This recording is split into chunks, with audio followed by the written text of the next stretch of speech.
এখন তো দেখি ক্ষমতা যাওয়ার সাথে সাথে এক একজনের বাড়ি গাড়ি শান শওকত টাকা পয়সার অস্থির হয়ে পড়ে। 2024 সালের এই সমন্বয়ক ডক্টর মোহাম্মদ ইউনূসের মেটিকুলাস ডিজাইনের অংশ মাস্টার মাইন্ড দিয়ে এই আন্দোলন গড়ে তুলে ছাত্রছাত্রীদের বিভ্রান্ত করে মিথ্যা অপপ্রচার আমাদের বিরুদ্ধে চালিয়ে মানুষের ভিতরে সন্দেহ ঢুকিয়ে দিয়ে এই আন্দোলন সে করেছে, যেটা ডক্টর ইউনূস নিজে স্বীকার করেছে। নিজেই বলেছে যে এখানে কোনো নেতাও ছিল না, কিছু ছিল না, এটা ছিল তার মেটিকুলাস ডিজাইনের অংশ। কিন্তু মামলাগুলি হয়েছে কার বিরুদ্ধে? আমাদের বিরুদ্ধে, আওয়ামী লীগের বিরুদ্ধে। সমন্বয়করা যেখানে স্বীকার করে তারা হত্যাকাণ্ড ঘটিয়েছে, কিন্তু সেই মামলা সবই আওয়ামী লীগের নেতাকর্মী। আজকে আওয়ামী লীগের কর্মকাণ্ড নিষিদ্ধ করে। আওয়ামী লীগের অপরাধটা কী?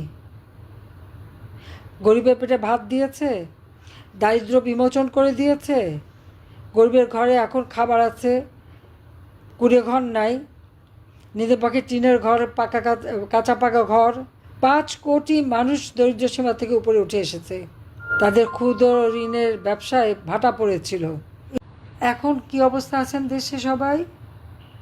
আপনাদের ডক্টর ইউনূস অর্থনীতিবিদ ক্ষমতা এসে কি অর্থনীতির উন্নতিটা করেছে?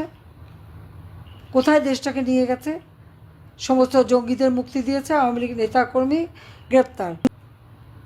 আর এই সমন্বয়করা, এরাই নাকি তার ক্ষমতা। এত অল্প সময়ের মধ্যে তারা এত শত শত কোটি টাকার মালিক হলো কীভাবে?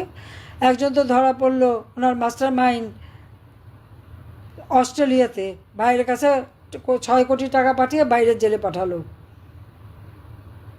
দুবাইতে, কোথায় কোথায় হিসাব আছে, সব হিসাব আছে। সব হিসাব পাই করে বাংলাদেশের জনগণ নেবে। সেই 5ই আগস্ট, 15ই আগস্ট, 21শে আগস্ট, তার পরিণতিও হবে ভয়াবহ। পালাবারও পথ পাবে না। এই বাংলার মাটিতে জনগণের এই রক্ত নিয়ে খলি খেলা, তার বিচার হবে। দায় মুক্তি দিয়ে মুক্তি পাবে না। খুনি 15 আগস্ট হত্যাকারীদের দায় মুক্তি দেওয়া হয়েছে, তাদের বিচার হয়েছে। অপারেশন ক্লিন হার্ট করে খালেদা জিয়াও দায় মুক্তি দিয়েছিল, সে দায় মুক্তিও আমরা বাদ দিয়েছি। আবার আল্লাহ দিন দেবে এবং এই বিচারও হবে। যারা আজকে স্বজনহারা বেদনা নিয়ে উপস্থিত, তাদেরকে আমার সমবেদনা জানাচ্ছি, সহানুভূতি জানাচ্ছি। আমি আর কোনো সান্ত্বনা দেব না, বলবো আমাদের দিকে তাকান। একটা শোক মানুষ সইতে পারে না, আর আমরা কি শোক নিয়ে চলছি।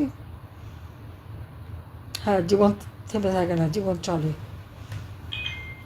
কিন্তু সে যন্ত্রণা যার, সেই ভোগ করতে পারে, সেই জানে।